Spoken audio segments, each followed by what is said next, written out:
దేవుణ్ణి అడగమని నన్ను అడుగురా బాబు అని దేవుడు చెబుతుంటే నువ్వేమో ఆయన అడగటం ఏదో పిచ్చి పనిలాగా, వెర్రి పనిలాగా, సోది పనిలాగా నువ్వు సోది శాస్త్రాలన్నీ చేశావు. తెలియనప్పుడు అంటే అడగలేదు, దేవుడు కృపనిచ్చాడు. ఇప్పుడు తెలిసి అడుగురా బాబు నేను ఇస్తానని నీకు ఆఫర్ ఇస్తే అడగటానికి ఒళ్ళు బరువు అమ్మా, అయితే ఒళ్ళేం తిమ్మిరా? అడగాలి కదా. సో ఫస్ట్ పాయింట్, మీరు అడగనందున మీకేం దొరకట్లేదు అన్నాడు. ఒకటి. రెండవది, అడిగినా మీ భోగాల నిమిత్తం, మీ భోగాల నిమిత్తం, మీ ఆనందం కోసం అడుగుతున్నారు కానీ దేవుని నిమిత్తం, ఆయన ప్రజ నిమిత్తం మీ హృదయాల్లో భారము లేదు. అందుకే మీకు దొరకట్లేదు. అసలు ఏదెందుకు అన్నదానికి చాలా ప్రశ్నలకు ఆన్సర్స్ ఉన్నాయి ఇందులో. కొంతమంది ఎందుకు పొందలేకపోతున్నారంటే అసలు దేవుడిని అడగనందున పొందలేకపోతున్నారు. కొంతమంది ఎందుకు పొందలేకపోతున్నారంటే అడిగినా వారి భోగముల నిమిత్తము అడుగుచున్నందున పొందలేకపోతున్నారు. అంటే దేవుణ్ణి అడగాలి, అడిగే దానిలో మన భోగముల నిమిత్తం కాదు కానీ సమాజ శ్రేయస్సు కొరకు, దేవుని మహిమ కొరకు అడగాలి. అదమ్మా, ఇంట్రెస్ట్ ఉంటే రాసుకోవచ్చు. దేని కొరకు అడగాలి? దేవుని దగ్గర నుండి ఆయన మహిమ కొరకు అడగాలి, సమాజ శ్రేయస్సు కొరకు అడగాలి, సాటి మనిషి మేలు కొరకు అడగాలి, ఇతరులకు త్యాగం చేయుట కొరకు అడగాలి, ఇతరులను ఆదరించుట కొరకు అడగాలి, దేవుని ప్రేమ లోకానికి చూపించుట కొరకు అడగాలి. అంతకంటే ముందు మనకున్న దానిలో ముందు దేవుని ప్రేమను లోకానికి పంచటం మొదలు పెడితే ఇక దేవుడు ఇవ్వటం మొదలు పెడతాడు. ఉన్నంతలో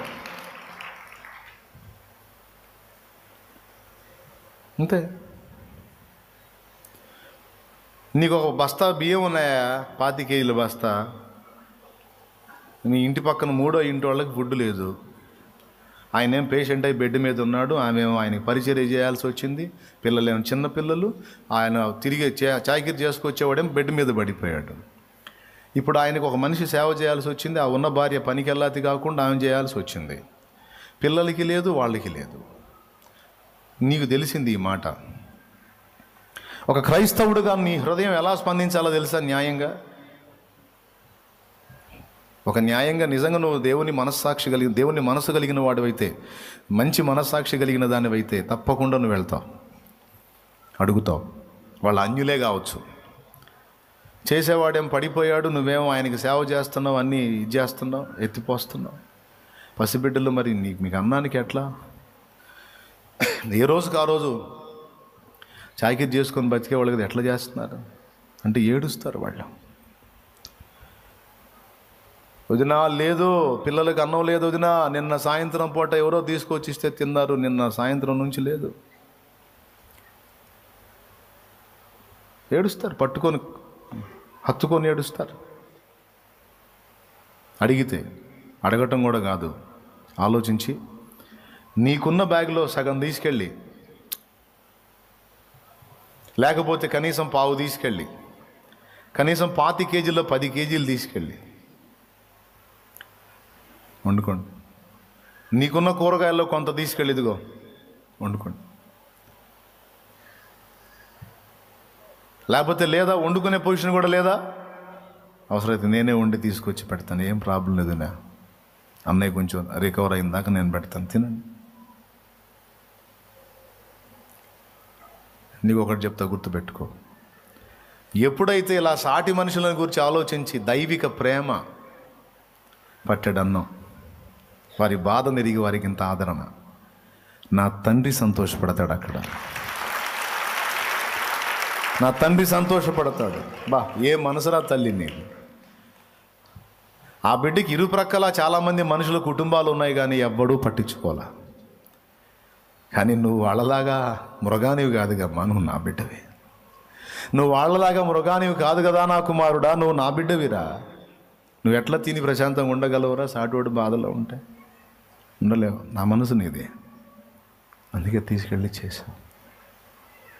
చూద్దాం, కొన్నిసార్లు టెస్ట్ కూడా చేస్తాడు. వినండి, ఇది కూడా దేవుని నీతిని నెరవేర్చడానికి ఎప్పుడైతే నువ్వు నడుంగడతావో పరీక్షలు ఎదురవుతాయి. నీకున్న దానిలో ఇతరులకు త్యాగం చేయటం మొదలు పెడితే నీ జల్ల ఖాళీ అయ్యేటట్టు చూపిస్తాడు. కొంతమంది మాటలు కూడా పొడుస్తూ ఉంటారు. దానాలు చేసి అబ్బాయి చేతికి ఇప్పుడు చెప్ప చేతికి వచ్చింది. దేవుడే ఎత్తాడు అని అన్నీ తీసుకెళ్ళి పందారం చేశాడు. పందారం చేశానంటే నేనేం పిచ్చి పట్టి చేశాను, అవతల వాళ్ళ బాధలను బట్టే కదా చేశాను. బాధలు పెద్ద తీర్చే దేవుడు దిగొచ్చాడు. ఆ పక్కన ఇల్లు ఈ పక్కన ఇల్లు కొంపలు చాలా కొంపలు ఉన్నాయి కదా, వాళ్ళు ఏం పట్టించుకోదు. నీకెందుకమ్మా? ఇప్పుడు అందరికి త్యాగాలు చేసావు, దేవుడు దిగొచ్చి చేసాడు. ఇప్పుడు దేవుడికి ఎట్లా కూడు?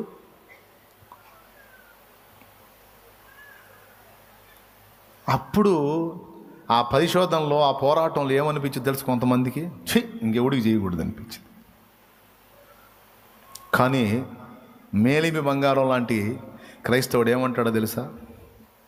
ఒక్క మాట అంటాడు, నా దేవుడు అన్యాయస్తుడు కాదు.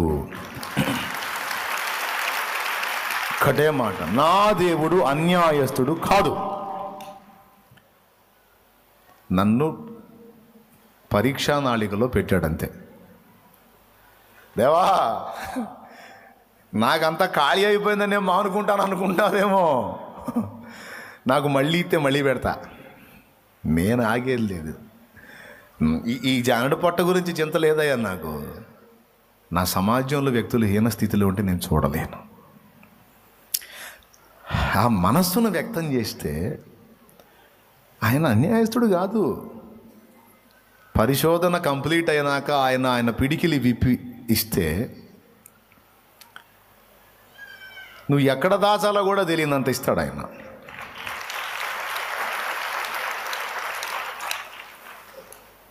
నీ ఇరుగు పొరుగుల దగ్గర పాత్రలు తెచ్చుకొని, నీ దగ్గర కొంచెమే నూనె ఉందన్నావుగా, నూనె నింపాటిలో దొరికిన వాళ్ళ దగ్గరల్లా పాత్రలు తీసుకొచ్చి నూనె పోస్తూ ఉంటే వస్తూ ఉంది. ఎలీషా టైంలో ఇరుగు పొరుగుల దగ్గర పాత్రలు పోవడానికి ఇంకెవరి దగ్గర పాత్రలు కూడా ఉన్నాయన్న తెచ్చి నింపేశారు. దైవజనుడా, పాత్రలన్నీ నిండిపోయినాయి, ఇంకెవరు పాత్రలు ఇట్లా, మరి నూనె వస్తానే ఉంది. నూనె వస్తుంది, పోండిరా ఆంటీ దగ్గర పోండి, అంకుల్ తెస్తాడు. అమ్మ అన్ని చోట్ల తెచ్చాం, ఇంకా ఖాళీ లేవంటమ్మా వాళ్ళ దగ్గర. దైవజనుడా, అన్నీ నిండిపోయినా ఏం చేయాలా? అది ఆశీర్వాదాన్ని ఓపెన్ చేశాడంటే ఆయన, ఎక్కడ దాచాలా, ఇది ఎక్కడ పెట్టాలా? అప్పుడు ఆయన అన్నాడు, అన్నీ నిండిపోయినాయి, సరిపో, ఇంకా ఆగిపోయేది లేపో అన్నాడు. బ్రేక్ అంతవరకు వచ్చి ఆగాను. అప్పుడు అన్నాడు, సగం అమ్మి అప్పులు తీర్చుకో, ఆ సగంతో నీ నెక్స్ట్ జీవితాన్ని జీవించు పో.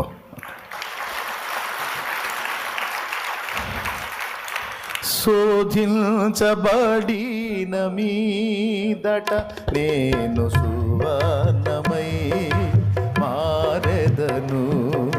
శోధించబడిన మీదట నేను సువర్ణమై మారెదను. నేను వెళ్ళే మార్గము నా యేసుకే తెలియును. నేను వెళ్ళే మార్గము నా యేసుకే తెలియును. Praise the Lord. ఈయనకే లేదు కానీ పెద్ద దానాలు చేస్తాడు, ఏమకే లేదు కానీ పెద్ద దానాలు చేసిద్ది మహాతల్లి. ఏమ సంగతి, ఏమో అప్పుల సంగతి, ఏమో సమస్యల సంగతి చూడదు, జనాలకి త్యాగాలు చేస్తుంటుంది పెద్ద శ్రీమంతురాల్లాగా. ఏమీ లేనప్పుడే నా తండ్రి నాకు ఎదుటోళ్ళకి ఇచ్చేటట్టు చేశాడు. ఏమీ లేని స్థితిలో ఇస్తున్న నా త్యాగాన్ని నా తండ్రి చూడ్డా, ఈరోజు కాకపోతే రేపు, రేపు కాకపోతే ఎల్లుండు నాకు ఇవ్వాలనుకున్నవి ఆయన ఇవ్వడా? దాన్ని ఎవడా ఆపుతాడు? కానీ నా దృష్టి వాటి మీద లేదు. నా దృష్టి అంతా కూడా ఆ ప్రేమ చూపి, సాటి మనిషిని ఆదరించి, క్రీస్తుని గురించి మాట చెప్పుటగాక ఆ ప్రేమను క్రియలో చూపించి వారిని ఆలోచింపజేయుట ఏ నా పని.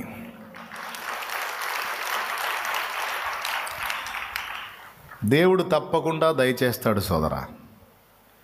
పరీక్షాకాలం సంపూర్తి అయిన తర్వాత పట్టజాలనంత విస్తారమైన దీవెనలు మనకి ఆయన అనుగ్రహిస్తాడు.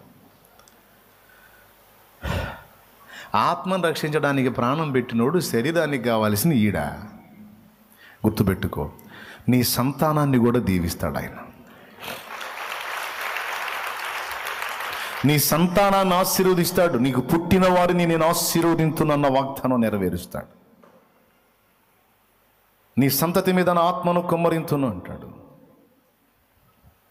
చేసే చెయ్యి నాది ఆగిపోయిందే, అయ్యో నేను ఇయ్యలేకపోతున్నానంటే నీ కొడుకుని దేవుడు దీవిస్తాడు. వాడు తెచ్చిస్తాడు నీకు. అమ్మా నీ దగ్గర పెట్టుకో, తుంటావుగా ఎరుగోళ్ళకి దేవుని కోసం వాడమ్మా. ఏదో ఒక రకంగా నీకు పంపుతాడు ఆయన. నీ గుండెమో ఎదుటి వాళ్ళని ఆదుకునే గుండె, త్యాగం చేసే బుద్ధి, ప్రేమ నిండిన వ్యక్తివి పరిశుద్ధాత్మతో. ఎదుటోళ్ళు కలతలో ఉంటే చూడలేవు. నీ బాధలు నీకు 24 ఉన్నాయి, మళ్ళీ వాడిని ఆదుకుంటావు. ఈ మంచి హృదయం కలిగిన నిన్ను నా తండ్రి వదిలేస్తాడా? నీకివ్వడు. నీ భోగాల నిమిత్తం కాదే, ఏ రూపాయి ఇచ్చినా వాళ్ళకేంది వీళ్ళకేందని ఎత్తుక్కునే మనిషివే, నిశ్చయంగా ఆశీర్వదిస్తాడు.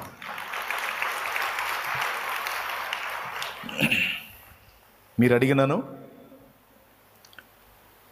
మీ శరీరమందు భోగేచ్ఛల నిమిత్తం అడుగుతున్నారు కనుక మీకు దొరకట్లేదు. 2, అసలు యుద్ధాలు పోరాటాలు మీకు ఎందుకు కలుగుతున్నాయి మీ శరీరంలో?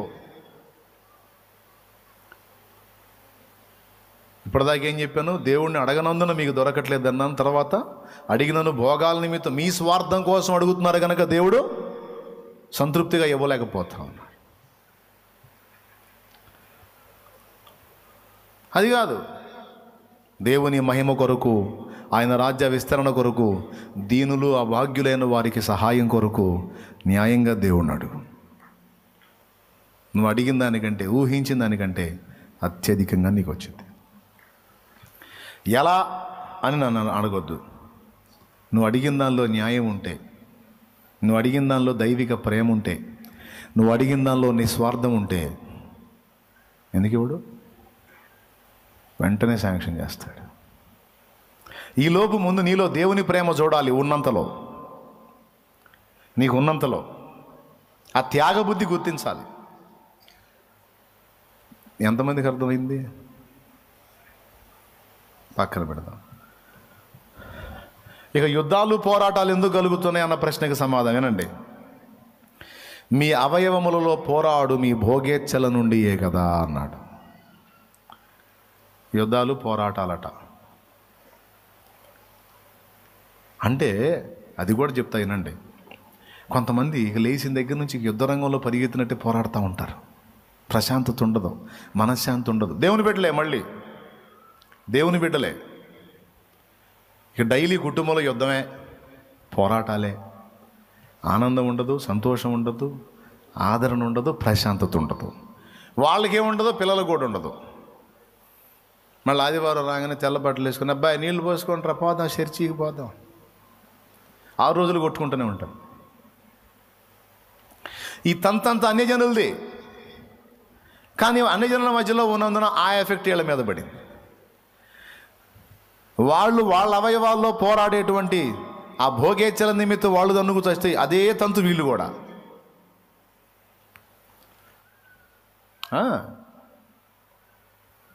కష్టపడి పాపం 3 గదులు ఇల్లు కట్టాడు భర్త. భార్య, భర్త, పిల్లలు, మొత్తం 4 హ్యాపీగా ఉన్నారు.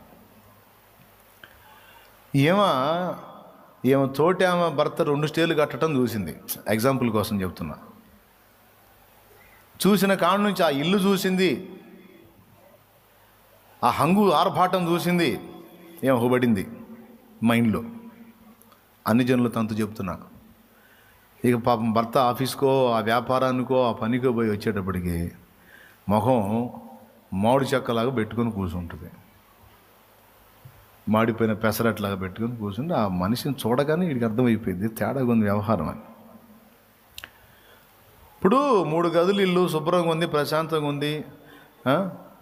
పిల్లలకు ఒక గది, వీళ్ళకు ఒక గది, అదనంగా చుట్టాలు వస్తే ఒక గది.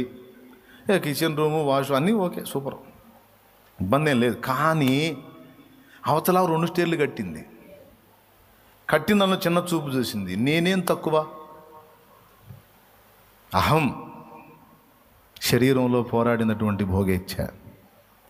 మనకు కూడా పైన ఒక ఐటమ్ వేసుకుంటే రేపు పిల్లలు పెద్దోళ్ళు ఆయనకు ఎప్పుడు ఎల్కేజీ యూకేజీ వాళ్ళ పెళ్ళిళ్ళ గురించి ఆలోచిస్తుంది. వాళ్ళకి పెళ్ళిళ్ళు అయితే ఎట్లా, ఏది ఈడు 1/2 కేజీ 1/4 కేజీ చదువుతున్నాడు. ఈ 1/2 కేజీ 1/4 కేజీ చదివేవాడికి 2వ స్టేర్ బిల్డింగ్ గురించి ప్లాన్ ఎందుకు? 1/2 కేజీ 1/4 కేజీ వాడి కోసం కాదు. ఆమె కట్టింది. ఏంటమ్మా నీళ్ళు తోడుకో, అన్నం కూడా వండలా, నాకేం బాగాలా, హోటల్లో తెచ్చుకో. బాగలేదా? బాగానే ఉన్నావు, ఏమైంది? నీకు బాగానే కనపడతావు నీ కళ్ళకి, మా బాధలు మాయి. పిల్లలకు కూడా ఏమన్నా వాళ్ళకు కూడా తీసుకునిరా. ఎందుకు మా ఎప్పుడు అట్లుంటావు? ఎందుకు నువ్వు ఎట్లాయా ఎట్లున్నావు? బాగానే ఉన్నాగా. నువ్వు కట్టావు, పెద్ద బిల్డింగ్ కట్టావు, అన్నీ ఉన్నాయి, మహారాణి విలాసం ఉంది, నాకేం తక్కువ? బాగానే ఉండా అని టపీమని ముసుగేసి వాడు ఓహో ఇల్లా, మహారాణి నివసించడానికి యోగ్యమైన ఇల్లు కట్టావంటే ఇంటి గొడవ. ఏ దరిద్రాలో పిలిచింది ఈ ఎక్కింది ఇక్కడ. ఇప్పుడు ఏంటమ్మా, ఏంది నీ గొడవ? నా గొడవతో ఎందుకు? పోయి అన్నం తెచ్చుకోపో. పాపం వాడు బతిలాడి చివరికి చిన్నగా అడుగుతాడు, ఏం జరిగింది, ఏంటి అసలు, నా నుండి నువ్వేం ఆశిస్తున్నావు అంటే, అసలు ఎన్ని ఇబ్బందులు పడుతున్నాయి ఈ గదుల్లో నీకు తెలుసా? ఒక్క స్టేర్ వేయమంటే వేసావా? మొన్ననే కదమ్మా లోన్ తీరింది, కాస్త ప్రశాంతంగా ఉంది అన్నగానే మళ్ళీ 2వ స్టేర్ అంటున్నావేంటి? నీకు తెలుసా నాకు ఎంత బాధ ఉందో అక్కడ?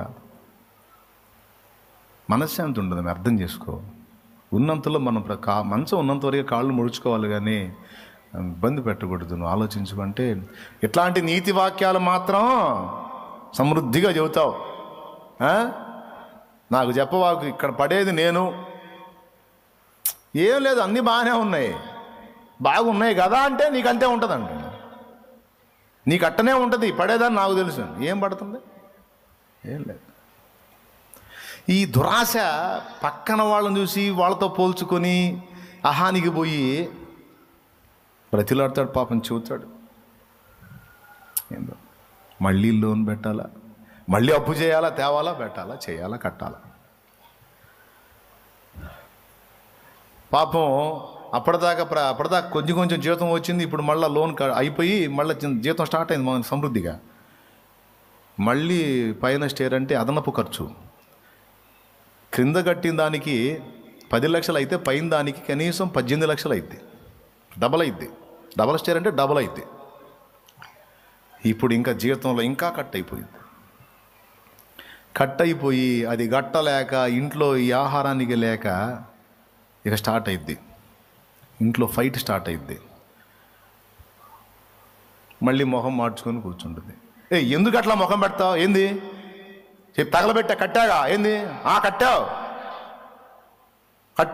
20,000 ఖర్చు అవుతుంటే తీసుకొచ్చి ముష్టి 10,000 ఇస్తున్నావు, మిగతా 10,000 ఏడ తేవాలి నేను? అసలు ఎవరు ఇదంతా చేయమంది?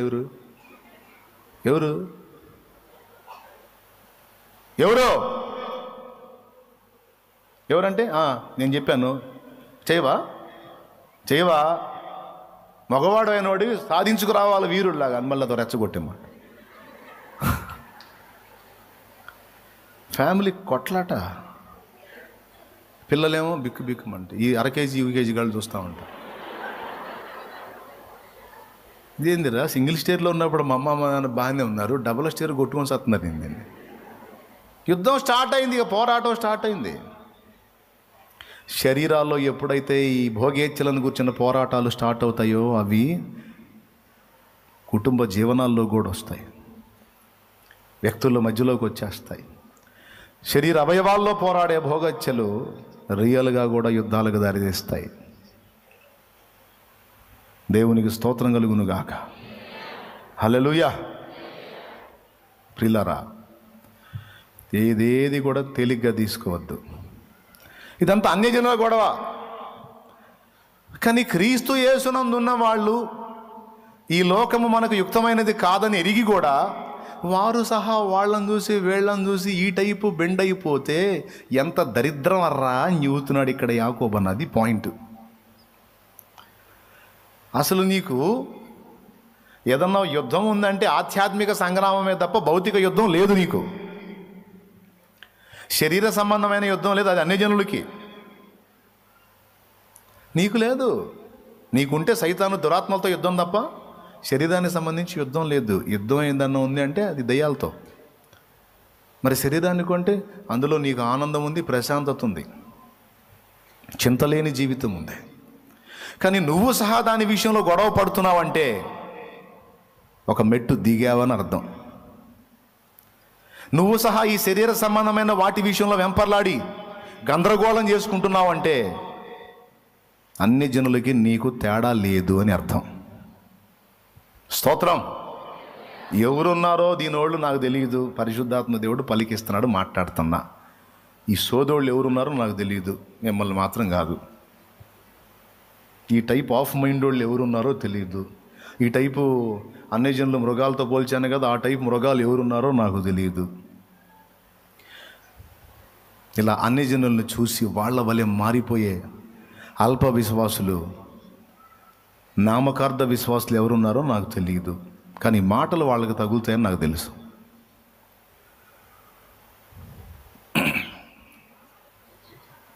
ఇలాగా ఎందుకు ఇలా వాళ్ళని చూసి వీళ్ళని చూసి నువ్వు అలా తయారయ్యా? నువ్వు దేవుని బిడ్డవి. ఈ లోకంలోనికి ఏమీ తేలేదు, ఇక్కడి నుంచి ఏమీ తీసుకొని పోలేం. కాగా అన్న వస్త్రములు గలవారమై తృప్తి కలిగి ఉందము అన్న మాట నీకు తెలుసు. కానీ ఆ మాటతో ఆగుతావా? ఒక దేవుని బిడ్డవి. ఆహా, నువ్వు కూడా అన్ని జనుల్లాగా వాళ్ళని చూసి వీళ్ళని చూసి ఎచ్చులకు పోతావుగా. పోయినప్పుడు నీ కర్మ గాలిద్ది అంటున్నాడు. నువ్వు అలా వెళ్ళకు. నీకు కలిగిన దానిలో తృప్తి కలిగి దేవుని మహింపరచు. నీకు ఇవ్వాలి అనుకుంటే దేవుడే ఆయన పిడికిలి విప్పిస్తాడు. ప్రియులారా, ఎంతమందికి అర్థమైనాయి ఇవన్నీ? ఎవరిని చూసి? ఎగసాట్లన్నీ అన్యజనుల మధ్యలో ఉండి వాళ్ళని చూసి. కానీ పాయింట్ ఏంటో తెలుసా? వాళ్ళు మనల్ని చూసి నేర్చుకోవాలి. కానీ మనోళ్ళు వాళ్ళని చూసి దరిద్రంగా తయారయ్యారు, అవుతున్నారు. నాకు తగిలారు, అందుకని చెబుతున్నా. స్తోత్రం. నాకంటే ముందు దేవునికి తగిలారు. చెప్పండి, ఏ స్థితిలో దేవుడు ఉంచినా ఆ స్థితిలో తృప్తిగా దేవుని సన్నతించాలి.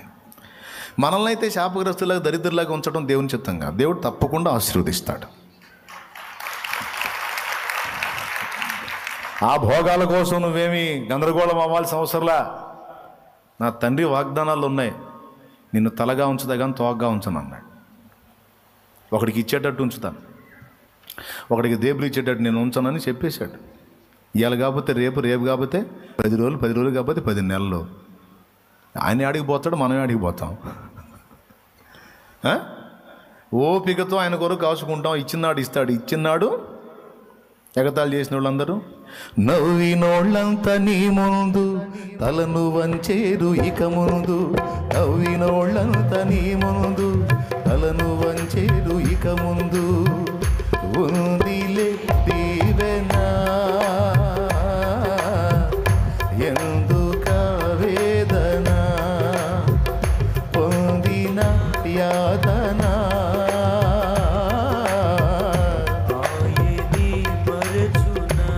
దేవునికి మహిమ. ప్రియులారా, నాకు తెలిసిన ఒక పెద్ద ఆయన, వర్షాకాలంలో మా ఇల్లు గుడిసె, గోడలు లేవు, ఒక్క మొత్త కట్టుకొని తలుపు పెట్టుకున్నాం. దానికి చుట్టూ చీరలు, చుట్టూ క్లాతులు కట్టుకొని ఇంట్లోకి ఎంటర్ అవ్వటానికి ఒక డోర్ పెట్టుకొని ఒక మొత్త సిమెంట్ కూడా ఒక మొత్త ఒక దిమ్మె కట్టుకొని దానికి డోర్ పెట్టుకొని ఇటుపక్క గేడేయటానికి ఒక కట్టెకి రంధ్రం చేసి గేడే అందులో అన్నమాట. ఎందుకు? ఇంట్లోకి కుక్క రాజ్యాలు వెళ్ళకుండా. వర్షం పడతా ఉంది బాగా, నాన్పుడు అని పడుతుంది. మా ఇంటి ఎదురు ఒక ఫ్యామిలీ ఉండేది. వాళ్ళ ఇల్లు గట్టిగా ఉంది, పక్కా ఇల్లు. నాని దన్మని పడింది గోడ. ఆ ఉన్న ఒక దిమ్మె పడిపోయి ఆ తలుపు మొత్తం పడిపోయిందట్టు. పక్క నవ్వాడు పాపం ఆయన. తెలిస్తే నవ్వాడు కదా, పెద్దగా నవ్వాడు. మా ఇంటికి ద్వారానికి అడ్డంగా ఉన్నది దన్మని పడేసారు. మేము లోపల ఒకళ్ళని చూసుకున్నాం.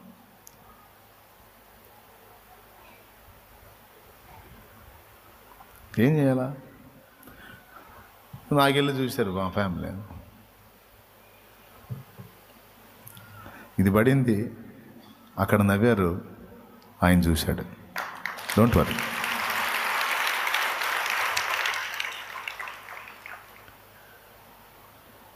దేవునికి మహిమ.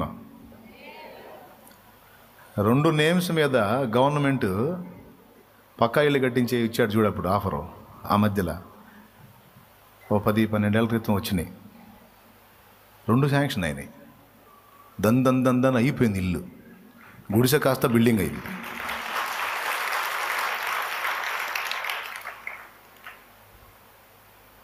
పక్క నవ్విన వాళ్ళకి ఆ స్థానమే లేకుండా అయిపోయింది. చూడు ఎంత బాధాకరం. నవ్విన వాళ్ళకి ఆ స్థానమే లేకుండా అయిపోయిందండి. కానీ మాకు ఆ స్థానాన్ని స్థిరపరిచి చక్కని ఇల్లు కట్టించాడు దేవుడు. మా అన్నయ్య ఇంటి సాక్ష్యం ఇది. ఆయన అక్కడ ఇప్పుడు అందులో ఉంటున్నాడు. ఆయన శాంతి నగర్లో చర్చి పక్కన ఇల్లు అది. తెలియక ఎగతాళి చేస్తారు. చేస్తే ఎవరు చూస్తున్నారు? నవ్వినోళ్ళంతా నీ ముందు తలను వంచేరు ఇక ముందు. నవ్వినోళ్ళు దేవుడి ఆశీర్వాదం ఎలా ఉంటుందో వాళ్ళ కళ్ళారా చూసి పళ్ళు పులిసేటట్టు అల్లాడిపోయేటట్టు చేశాడు దేవుడు. బాయ్, చింతపడుతున్నావా? అవమానాలను బట్టి కృంగిపోతున్నావా? దిగులు పడుతున్నావా?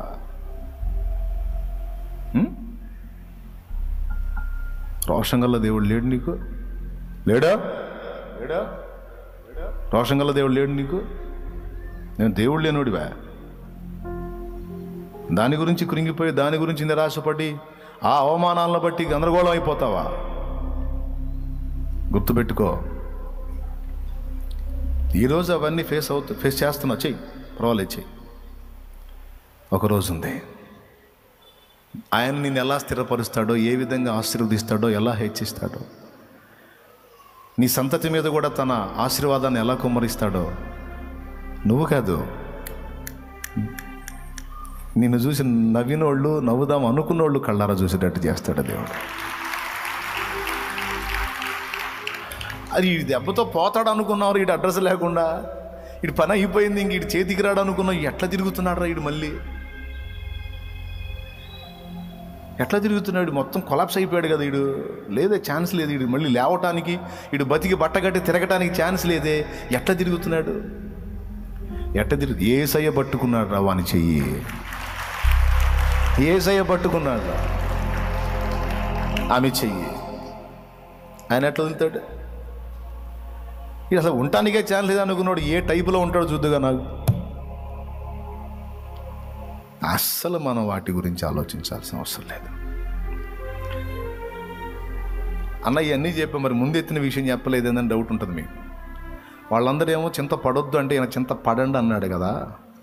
వాళ్ళేమో నవ్వమంటే ఈయనేమో ఏడవమన్నాడు కదా. వాళ్ళేమో ఆనందించమంటే ఈయనేమో చింత పడండి అన్నాడు కదా. దాని సంగతి ఏందన్న? దీన్ని బట్టే చెప్పాడు. లోక స్నేహము దేవునితో వైరమని మీరు ఎరుగరా? మీరు విశ్వాసులు అయి ఉండి అన్యుల మధ్యలో చేరి మీ తత్వాన్ని వాళ్ళకి నేర్పించడం పోగొట్టి వాళ్ళ దరిద్రాన్ని మీకు ఎక్కించుకొని ఇంత చండాలంగా తయారవుతారా? ఎట్లా ద్విమనస్కులు అయిపోతారా? రెండు నాలుకల ధోరణికి వస్తారా?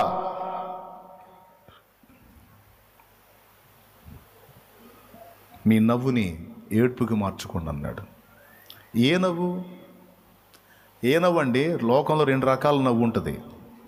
దేవుడిచ్చే నవ్వు ఉంది, లోకం ఇచ్చే నవ్వు కూడా ఉంది.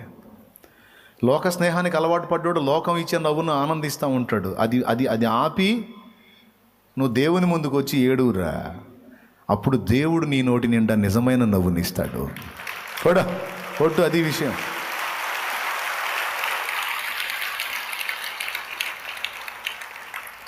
కామెడీ సినిమాలు ఎంతమంది చూస్తారండి? అబద్ధాలు ఆడకుండా నిజం చెప్పండి. అవి ఏం పాపమే కాదు, మంచియేగా, నవ్వు కాసేపు నవ్వుకోవటానికి అనే ఫీలింగ్తో జోక్స్ చూసేవాళ్ళు ఎంతమంది? నేను విమర్శించడానికి కాదు, క్యాజువల్గా అడుగుతున్నా నేను. మీరు ఒప్పుకున్నా ఒప్పుకోకపోయినా చూసేది ఖాయం, డౌట్ లేదు అందులో. మళ్ళీ తెలివిగా ఏం చెప్తారు? ఏం లేదన్న సెల్ తీసుకుని అంటే అదేదో వచ్చింది పెట్టాను, కాసేపు నవ్వుకుందామని అంతే. ఓకే తమ్ముడు, థ్యాంక్ యూ. చెల్లి హ్యాపీ, నవ్వుకున్నాం. ట్రై చేసి చూడండి. మీరు 20 జోకులు చూడండి, జోక్ వచ్చినంతసేపు నవ్వుతావు. కానీ 20 అయిపోయిన తర్వాత ఆ జోక్ కూడా విసుకనిపించింది నీకు, ఆ నవ్వు కూడా విసుకనిపించింది. అవునా కాదా? అవన్నీ అయిపోయి ఆ టీవీయో లేదా సెల్లో ఆపేసి పక్కన పెట్టిన తర్వాత మళ్ళీ ఆ నవ్వులన్నీ పక్కకి వెళ్ళిపోయి మళ్ళా వేదన స్టార్ట్ అయింది. ఎంతమంది ఒప్పుకుంటారు? ఇప్పుడు దొరికారు దొంగలు, మొత్తం చేతులు ఎత్తే దేవునికి స్తోత్రం కలుగును గాక. హల్లెలూయా. నేను ఒప్పిస్తాగా, నేను ఒప్పిస్తాగా మీ చేత. పిల్లరా, మిమ్మల్ని అవమానపరచాలని కాదు కానీ వాస్తవం మాట్లాడుతున్నా. టైం అయిపోయింది బోల్డ్ అంతా. మన మ్యాటర్లన్నీ పెద్దయ్యాయి కానీ మనకి సమయాలు చాలట్లా. ఎంత జోక్ చూడు నువ్వు గంట సేపు చూడు, గంట అయిపోయిన తర్వాత మళ్ళా నీ మనసులో వేదన, విచారం. అవునా కాదా?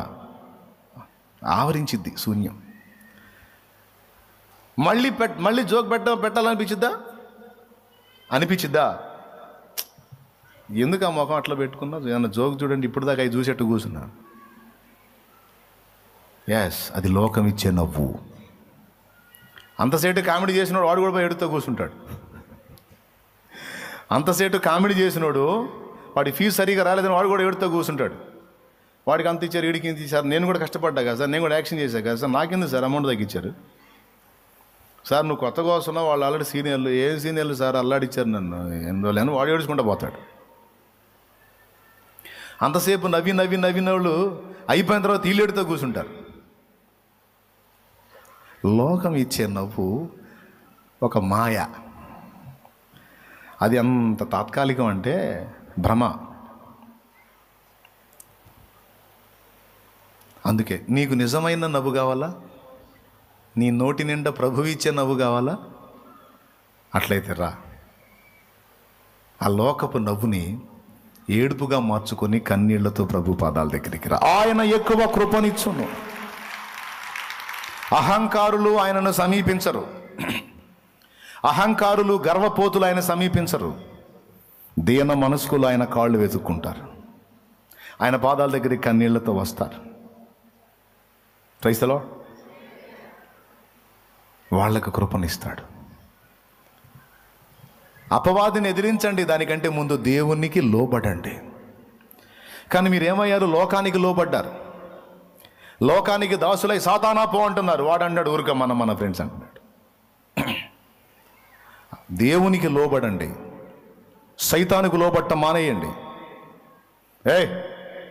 నీతో నాకేమీ సంబంధం లేదు, పో, నీకు సంబంధించిన నా దగ్గర ఏది లేదు, పో. నేను దేవుణ్ణి ప్రేమించేవాడిని, ప్రేమించేదాన్ని, నేను దేవునికి లోబడే వ్యక్తిని అనాలి. కానీ నువ్వేం చేసి సైతాన్తో ఫ్రెండ్షిప్ చేస్తున్నావు. మళ్ళా సమయం వచ్చినప్పుడు గద్దిస్తున్నావు, ఏ నామములో సైతాన్ని బంధిస్తున్నా ప్రభు అంటే పగలబడి నవ్వుకుంటాడు వాడు. అమ్మాయి అమ్మాయి పొద్దున్న లెగితే నువ్వు ఫ్రెండ్షిప్ చేస్తున్నావు నాతో, నీ ఆనందం సంతోషం నవ్వు అన్నీ నా దగ్గర, నన్ను బంధిస్తావే, హాస్యం కదా. ఏమండి మీరు అలా ఉన్నారో లేదో నాకు తెలియదు కానీ అలా ఉన్నోళ్ళు ఉన్నారు, అందుకని చెబుతున్నాను. మీ నవ్వుని ఏడ్పుకి మార్చుకోండి. మీ ఆనందం ఏ ఆనందం? ప్రభువునందు ఆనందం అయితే చింతకు మార్చుకోండి అనడో. లోకమిచ్చే ఆనందం, లోకానందం, ఆ ఆనందంతో మురిసిపోతున్న వారలారా మీ ఆనందాన్ని చింతకు మార్చుకోండి. వచ్చి ఆయన దగ్గర కూర్చోండి. కన్నీళ్లతో చింతతో ఆయన పాదాలు పట్టుకోండి. దేవా, లోకము మోసము రంగుల వలయము నాశన కూపము నిరతము శోకము. లోకము మోసము రంగుల వలయము నాశన కూపము నిరతము శోకము. యేసే మార్గము సత్యము జీవము, యేసే మార్గము సత్యము జీవము. యేసుని రాజ్యము నిత్యానందము, యేసుని రాజ్యము నిత్యానందము. అల్పానందమా? అల్పానందమా నిత్యానందమా? మనుషులు ఎటుపోతున్నారండి? నిత్యానందం ఇచ్చే దేవుని రెక్కల నీడ వదిలిపెట్టి అల్పానందం అయిపోయింది. నేత్రానందం, స్పర్శానందం, ఏది లోకాన్ని స్పర్శించే ఆనందం, లోకాన్ని చూసి ఆనందం. ఎన్ని రకాల ఆనందాలో ఇది చెత్త. యేసుని రాజ్యము నిత్యానందము. ఇక్కడ చెప్పబడిన నవ్వు, ఇక్కడ చెప్పబడిన ఆనందం రెండు ఫేక్. అందుకే మార్చుకుంటారా అని పిలుస్తున్నాడు. ఆ ఆనందాన్ని నువ్వు చింతకు మార్చుకో, ఆ నవ్వుని నువ్వు ఏడ్పుకు మార్చుకొని రా దేవుని దగ్గరికి. అప్పుడు ప్రభువునందు ఆనందం దొరికింది నీకు. ఎప్పుడైతే ప్రభువునందు ఆనందించడం మొదలు పెడతావో ఇక చింత ఉండదు. ఎందుకంటే ప్రభువునందు ఆనందించడం మొదలుపెట్టినోడు ప్రభు మీద ఆధారపడతాడు కనుక చింత కూడా ఎటు ట్రాన్స్ఫర్ అయింది? ఆయన మీదకే. ఇంకా చెప్పాలంటే చింత అటు ట్రాన్స్ఫర్ చేస్తేనే ఆనందం. ఆయన భరోసా ఇస్తాడు. ఈరోజు పొద్దున్నే లేచి ఎన్నింటికి రెడీ అయ్యారో వచ్చి పడ్డారు ఇక్కడ.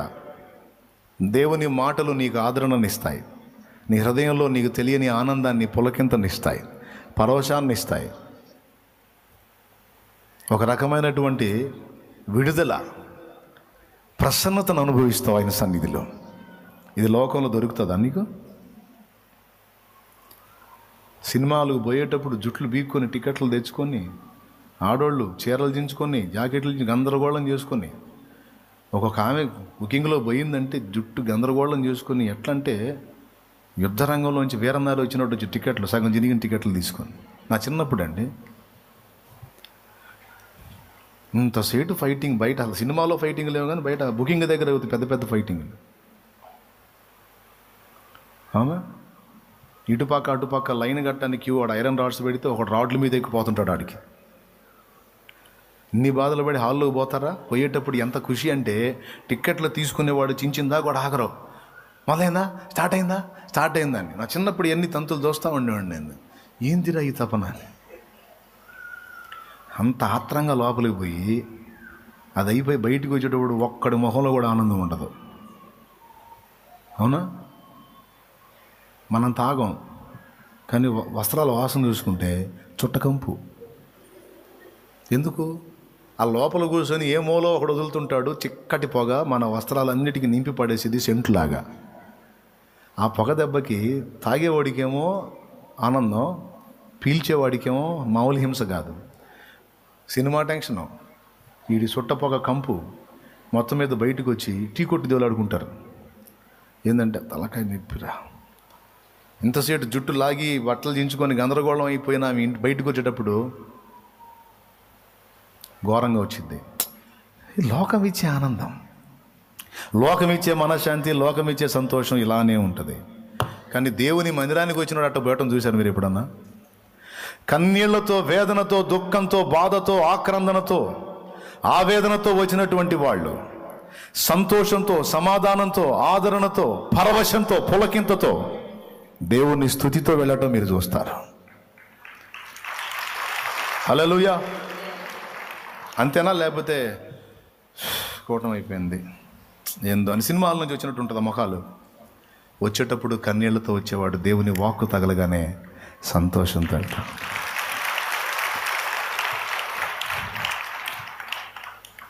ప్రియులారా, ఇంకా మీకేం చెప్ప నిమిత్తం లేదు. దయచేసి ఒక్కసారి పరిశీలించుకోండి. దేవుడు ఎందుకు ఈ మాట పలికించాడో నాకైతే తెలియదు. మొత్తానికి దీనికి సంబంధించిన పరిస్థితులు మీలో ఉండొచ్చు. లోక సంబంధమైన నవ్వుని ఏడుపుకు మార్చండి. లోక సంబంధమైన ఆనందాన్ని చింతకు మార్చండి. దేవుని పాదాలను ఆశ్రయించండి. అపవాదిని ఎదిరించండి. దానికంటే ముందు దేవునికి లోబడండి. ప్రతిదానికి దేవుని యొద్దకు రండి. మనం వెతుకుతున్న సంతోష సమాధానాల సర్వ పరిపూర్ణత ఆయన కుడి చేతిలో ఉంది, ఆయన సన్నిధిలో ఉంది. నీ సన్నిధిని సంపూర్ణ సంతోషము కలదు. నీ కుడి చేతిలో ఆయన దగ్గర ఉన్నాయి. నీకు కావలసినవన్నీ ఆయన ఎరుగును. Don't worry.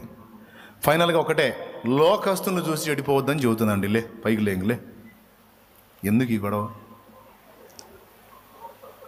మళ్ళీ ఇంత విన్న తర్వాత ఏం చెప్పాడంటే, ఏందో చాలాసేపు చెప్పాడు కానీ బ్రహ్మాండంగా చెప్పాడు కానీ ఏం అర్థం కాలనొద్దు.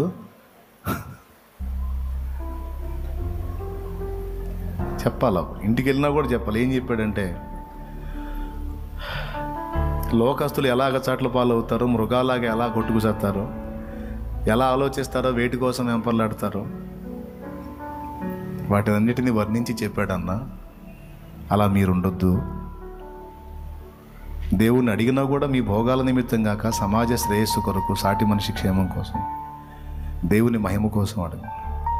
చాలాసార్లు చెప్పాను, మళ్ళీ చెప్తున్నా. నువ్వు దేవుని ముందు ఏది అడిగినా దేవుని ప్రశ్న ఏంటో తెలుసా? లోకస్తులు అడిగారంటే అది వేర్రా, నువ్వు నా బిడ్డవి, మరి అడుగుతున్నావు కదా ఎందు నిమిత్తం అంటాడు. ప్రభువా నాకు పిల్లలు లేరు, పిల్లల్ని అమ్మ పిల్ల ఓకే ఎందు నిమిత్తం అమ్మ? గొడ్రాలు అంటున్నారు ఏసయ్యా, నన్ను గొడ్రాలు అంటున్నారా? సరే, గొడ్రాలు నేను నెపం తీసేయడానికి ఇవ్వాలా? సరే. హన్నా స్టార్టింగ్లో అలా అడిగిన తర్వాత తన అభిప్రాయాన్ని మార్చుకొని నాకు ఒక మగ బిడ్డని ఇవ్వమంది. ఒక మగ బిడ్డ నీవు, వాడు నీ సన్నిధిని దీపం వెలిగించేవాడు అవుతాడు. ఒక్కడిని అడిగిందా, నలుగురిని అడిగిందా? తొందరగా చెప్పండి. లేఖనంలో అంతే ఉంది కదా. కానీ దేవుడు ఎంతమందిని ఇచ్చాడు? ఒక్కడిని అడిగింది, ఆ ఇచ్చిన వాడిని దేవునికి ఇచ్చింది. దేవుని సన్నిధి అవసరత ఎరిగి అడిగింది, దేవుడు ఇచ్చాడు. పాలు విడవగానే తీసుకొచ్చి సన్నిధికి అప్పచెప్పి, తర్వాత ఇంకా అనేక మంది కొడుకుల్ని హన్నాకు దేవుడు ఇచ్చాడు. చదవండి ఇంటికి వెళ్ళి. ప్రియులారా, దేవుని సన్నిధికి వచ్చి దేవుని ముందు అడిగేటప్పుడు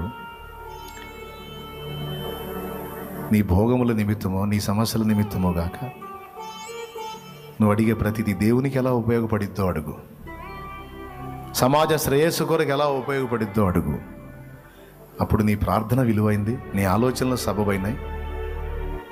దేవుడు కూడా ఆమేన్ అంటాడు. ఎంతమందికి అర్థమైంది తమ్ముళ్ళారా, చెల్లెళ్ళు? అంటే టోటల్గా దీనిలో చెప్తున్నాడు, సాతాను నిన్ను నీకోసం నువ్వు బతుకు అంటాడు. దీని ఆంతర్యం చెప్తున్నా. సాతాను నీకు చెప్పే సలహా ఏంటంటే నీకోసం నువ్వు బతుకు అంటాడు. దేవుడు అంటాడు, నువ్వు నీ కోసం కాదు, నువ్వు నా కోసం, సమాజ శ్రేయస్సు కోసం బతుకు. జీవితం విలువ కూడా అక్కడే ఉంది కదా బ్రదరు. మన కోసం మన బతికి సత్యం మట్టిపాలేగా, ఏముంది ఆడ శేషం? దేవుడు ఎందుకు మెచ్చుకొని నీకు కిరీటం పెట్టాలా? మన కోసం కాక జనం కోసం బతికినప్పుడే కదా దేవుడు మెచ్చుకునేది, మన నెత్తి మీద కిరీటం పెట్టేది. ఎంతమంది ఒప్పుకుంటారు? ప్రార్థన చేసినా, పరిచర్య చేసినా, దేవుడిని ఏదన్నా అడిగినా ఈ ఆలోచనలు ఉండాలి. పైసలు అడుగు, దేవుడిని తప్పులేదు, ఇస్తాడు. కానీ దాని వెనక ఏం ఆశిస్తున్నావు? నేను అడుగుతా అండి, నాకు పైసలు ఇవ్వుతా అంటే నేను అడుగుతా. ఎందుకు? నాకు ఓల్డ్ ఏజ్ హోమ్ పెట్టాలని ఆశ, ఆర్బన్ హోమ్ పెట్టాలని ఆశ. ఆల్రెడీ ఇక్కడ కొంతమంది ముసలాళ్ళని సాగుతున్నా. ప్రభు చిత్తం అయితే నరసరావుపేటలో ఒకటి రెడీ అవుతుంది, చూదురుగాని అది కూడా ఓల్డ్ ఏజ్ హోమ్. అంతేకాదు సువార్త ప్రకటించబడాలి, దైవజనులకు సపోర్ట్ ఇవ్వాలి, మిషనరీలను పంపాలి, అన్ని జనుల్లో దేవుని సన్నిధి నిర్మించాలి. నా భోగాల కోసం కాక దేవుని మహిమ కోసం, ఆత్మల రక్షణ కోసం నేనేం చేయాలో దాన్ని చేయడానికి అడుగుతా. నేర్చుకోండి. ఏదైనా అడుగు, దాని వెనక ఏం ఉండాలో గుర్తుపెట్టుకో. సైతాన్ ఏం చెబుతాడు? ఈ ఒక్క ముక్క చెబితే ప్రార్థన చేస్తా, లేకపోతే వదిలిపెట్టండి. చెప్పండి, సైతాన్ ఏం నేర్పుతాడు? పెద్దగా చెప్పాలట, చిన్నగా చెబితే ఎట్టా? నేను ఇప్పుడు దా చిన్నగా చెప్పాను, నేను మీరు చెప్పినట్టు. చెప్పండి, ఎవరి కోసం? నీ ఇల్లు, నీ సంసారం, నీ కోసం నువ్వు బతుకు. దేవుడు ఏం చెబుతాడు? నిన్ను నీ కోసం బతకడానికి కాదు చేసింది, నిన్ను నా కోసం చేసుకున్నా అంటాడు. తమ్ముడా, చచ్చినా బతికినా అదే లైఫ్. ఇక్కడ లైవ్లో వీక్షించే వాళ్ళకు కూడా చెప్తున్నా, జాగ్రత్త. నీ కోసం బతికే బతుకు శూన్యమే. దేవుని కోసం, సమాజ శ్రేయస్సు కోసం బతికిన బతికే శేషం. అదే శేషం.